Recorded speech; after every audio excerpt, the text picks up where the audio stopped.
ভালো একটা চাকরির ক্ষেত্রে অফিসের বড় পর্যায়ে যদি আপনার মামা খালু না থাকে, তখনই বোঝা যায় যে আপনার শিক্ষাগত যোগ্যতাটা কতটুকু কাজে লাগবে।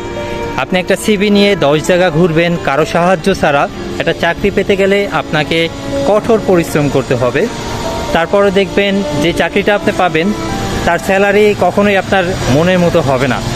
কারণ বর্তমান বাংলাদেশের চাকরির বাজারে ঘুরলেই বোঝা যায় কয়েক জায়গা লোক নিবে, সেখানে আপনি সিভি দিতে থাকবেন, কিন্তু রেফারেন্সের মানুষ যারা ওই অফিসে অলরেডি কাজ করতেছে তাদের মানুষকে যখন রেফার করে তারা ডেকে আনে তখনই কিন্তু সহজে তারা ঢুকতে পারে। অতএব আপনাকে একজন পরিচিত মানুষের সাথে যদি আপনি রেফার হিসাবে ঢুকতে পারেন, তাদের রেফারেন্স নিয়ে, তাহলেই আপনি খুবই সহজে একটা চাকরি পেয়ে যাবেন। কিন্তু কোনো ধরনের রেফারেন্স ছাড়া যখন আপনি একটা চাকরি পেতে যাবেন তখন দেখবেন যে বাংলাদেশের চাকরি বাজার কতটা খারাপ এবং কতটা কঠিন।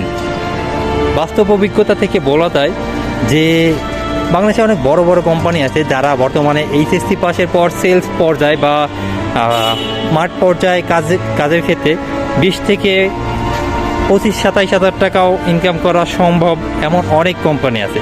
কিন্তু যে সেই নলেজটা আপনার কাছে থাকতে হবে যে কোন কোম্পানিগুলো ভালো ধরনের স্যালারি দেয়।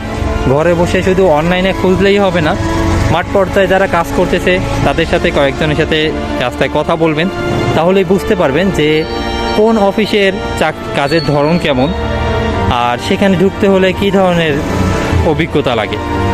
আপনার যদি একজন পরিচিত থেকে থাকে সেইটা হবে সব থেকে বেটার, কারণ যে লোক নিলে সবার আগেই যে কোনো কোম্পানি চায় যে পরিচিত মানুষের মধ্যেই নিতে, যাতে তার উপর বিশ্বস্ততার সাথে কোনো একটা প্রোডাক্ট তার হাতে দেওয়া যায়, ভরসা করা যায়।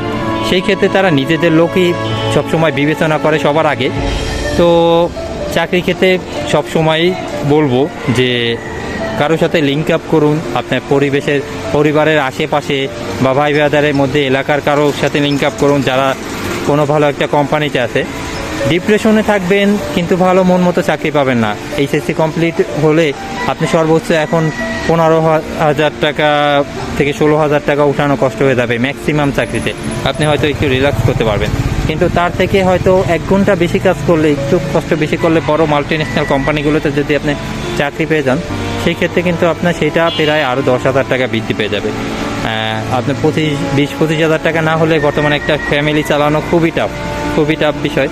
তো সেই ক্ষেত্রে আপনাকে অবশ্যই বড় কোনো কোম্পানির দিকে ফোকাস করতে হবে। ছোটো কোম্পানি বা কোনো শোরুম এই দিকে যদি আপনি ফোকাস করেন, সেই ক্ষেত্রে আপনার 15-16 হাজার টাকার উপরে যাওয়া খুবই কষ্টকর হয়ে যাবে।